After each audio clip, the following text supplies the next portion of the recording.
I've had the opportunity to visit over 30 different amusement parks around the country in my time thus far. And honestly, I feel so lucky to have spent as much time in these parks as I have been able to. I was recently thinking to myself, well, what parks in the US haven't I gotten to visit yet? I've been interested in rides and parks and all of that since around 2011 or so, roughly, and there are still a few very big places that I have still not managed to get to up until now.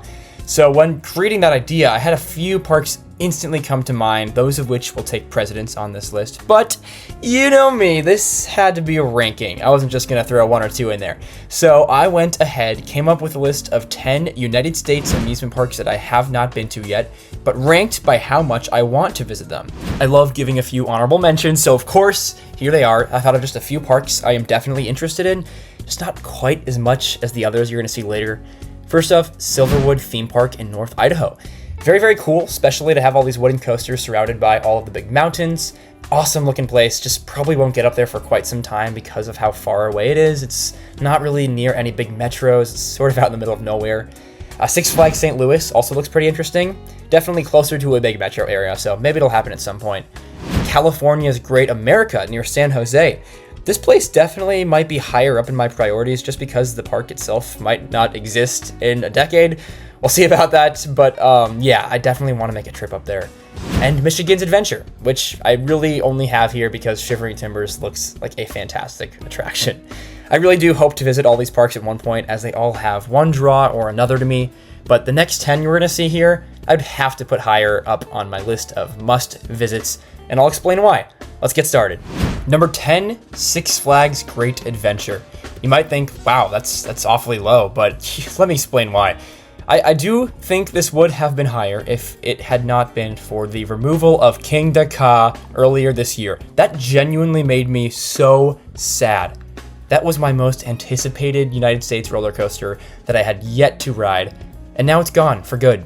It's torn down and everything. I don't like sounding all whiny, but truly, I am still mad at this. The decision to close the world's tallest roller coaster without giving the fans and public a proper chance to say goodbye, no notice or anything, that is just so wrong and so unprofessional, and I'll probably never get over it, to be honest with you.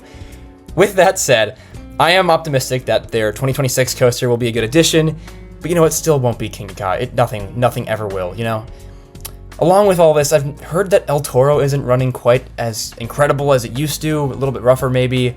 I'm sure that's just talk. I'm sure it's still a great ride, but still a bummer to hear. And other than those two, I've really only pined for this park to get on Nitro. It looks great still. I suppose Jersey Devil Coaster, I do really like the look of Runaway Mine Train, but the rest is a lot of clones, really. However, these things aside, the park still has a lot to offer. It's been high on my list forever. I haven't had the greatest experiences with Magic Mountain either, so I think the culmination of all of these things has significantly dropped my hype to visit Great Adventure. Moving on to number 9, I got Six Flags Over Georgia there. I honestly don't have a ton to say about this place. I feel kind of indifferent, but the coaster lineup looks pretty solid, and I think I would have a ton of fun here if I went on the right day. It's cool to see them constantly taking care of their rides, giving them paint jobs and cleaning up the experience on some of those attractions. That stuff is really, really noticeable to me. Just like Nitro, I would say Goliath here is probably my most anticipated ride. I love B&M Hypers a lot. Twisted Cyclone also looks sweet. I don't know, I just think this place would be a lot of fun. Also, Monster Mansion looks so strange in the best of ways. I need to go on that ride so badly, you guys don't understand. Six Flags Over Georgia, maybe someday. At number 8, I have Lagoon. Definitely a very odd park that looks like a ton of fun, with a really eclectic coaster mix and just lots of other interesting attractions. I thought that it deserved a spot on here. Cannibal and Wicked look amazing. This place certainly looks like it has that underrated charm, that underrated atmosphere to it. Like a high quality park that just doesn't get much buzz because of its location. It also has that nice mountainous backdrop, being just outside of the Salt Lake City area. I don't know really anyone who's just had the chance to travel here, so maybe that also has to do with the fact that I just don't know much about this park. It seems like it might have more of a locals type of audience, which is interesting to me. So for all those reasons, I decided to put it on here. I definitely would love the chance to travel out to Utah one day and see this place for myself. At number 7, I've got Knoebels in Pennsylvania. I put that here because there's just so much history with the park. I've never been there, of course. That stands out to me quite a bit. Seems very, very cute and very charming. I love wooden coasters, and from what people say about Phoenix and Twister, I really gotta check this place out. The content I've seen of it all really intrigues me. I think they've got a couple dark rides as well. So maybe someday I'll finally get out to this place and enjoy it. Still haven't been to Pennsylvania. Oops, did I just spoil what else is on this list? Perhaps. Stay tuned to find out. Moving on to number 6, I've got Six Flags Fiesta Texas. Yeah, I wholeheartedly have this as my most anticipated of the legacy Six Flags parks. It has always looked different than the others, just a little bit more charm and theming around the place with that big quarry wall holding it all together. What I have heard is that this is one of the best Six Flags parks, one that has a really nice collection of attractions. The charm and the warmth of the Texas sun mixed up with this great lineup of rides. I gotta see this place. You got Iron Rattler, Wonder Woman, Superman Krypton Coaster, and more. There's a ton of great rides there, so much to love. I actually drove past this park in the summer of 2023 on a road trip, so that makes this the only park on this list I have seen and just not had a chance to visit. Sigh. Moving on. All right, it's time for our top 5. We're going to start that off with Kennywood in 5th place. Another charming place with lots of history and a strange, intriguing lineup of rides and roller coasters. Can you sense a theme here? It's not necessarily a huge amount of world-class rides, right? But the few that stand out to me are the reason it's here. Phantom's Revenge is probably one of my most anticipated coasters ever. I'm a huge airtime guy, if you guys haven't figured that out yet, and I've just heard that the airtime here is fantastic, so I really want to get on it. Also, I love weird stuff, so Exterminator looks awesome. I really want to see that ride. Steel Curtain, if it ever opens back up, what's going on with that? Racer, Skyrocket, there's lots of neat stuff here. I'm optimistic that I will finally get the chance to check this place out sometime in the near future. I would really, really love to. All right, time for number 4. I've got Carowinds in that spot. Hey, so remember when I said I loved B&M Hypers? So I still haven't been on any of the B&M Gigas. It is 2025. That needs to change. You know what? Let's do some affirmations. I will ride Fury 325 soon. I will ride Copperhead Strike soon. I will ride Afterburn soon. I will go to Carowinds soon. It's so high on the list of musts for me. It's one of the best coaster lineups I think I've yet to experience probably anywhere. I just can't speak enough about how excited the idea of going here makes me. One of these days, man, one of these days, I will go to Carowinds. Okay, I'm good. Moving on. All right, time for my top 3. First, we are going to bring Kings Island into 3rd place here. But these top 3, let me just say, are all extremely stellar looking places, all of which I am practically dying to check out. But between every Cedar Fair Six Flags park I have not yet visited, Kings Island is by far the one that I've been wanting to go to the most. It's got this amazing looking coaster lineup, just phenomenal. I'm really baffled at myself for not having found a way to get here yet. Just like Carowinds, one day I will come here and I'm going to be so happy that day. It looks fantastic. It looks really well cared for. Everyone I know speaks so highly of this place when they've gotten to get there themselves. And I can't believe I haven't been here. So yeah, let's make that happen, guys. Kings Island, Joe, trip soon. I'm doing okay, guys. I'm fine.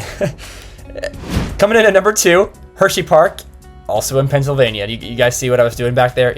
Yeah. This is a place I have fawned over since I first got interested in theme parks.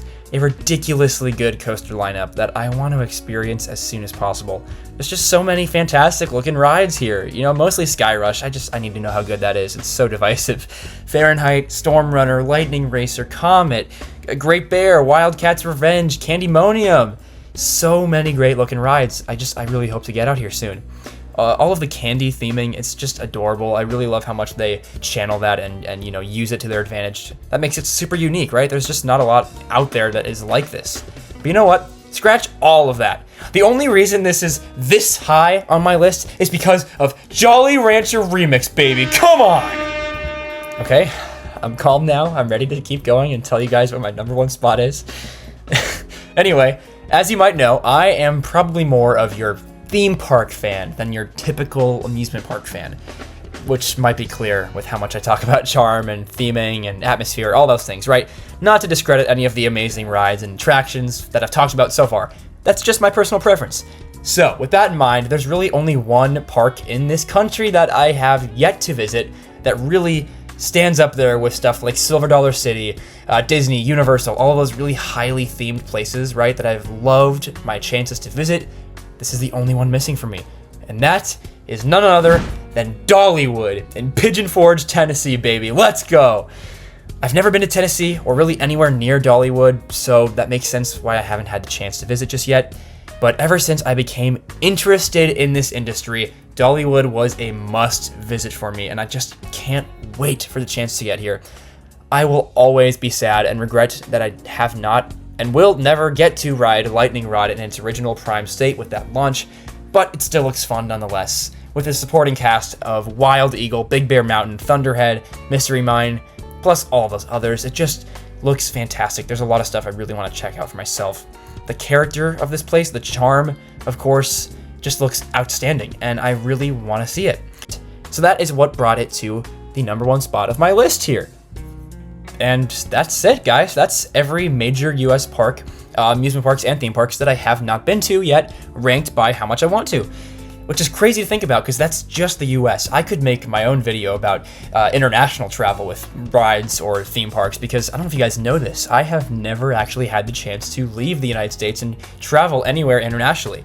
I've never left, truly. There's so much out there that I see and that I want to go on and visit, and I guess that's just part of life's journey, right? That will be my adventure in life, is checking out all these places, constantly getting to go and visit new places with my friends and family, and that's really what it's all about. That's what's so special, is constantly seeing new things and experiencing different lives and different cultures and all that stuff together. It's super, super cool.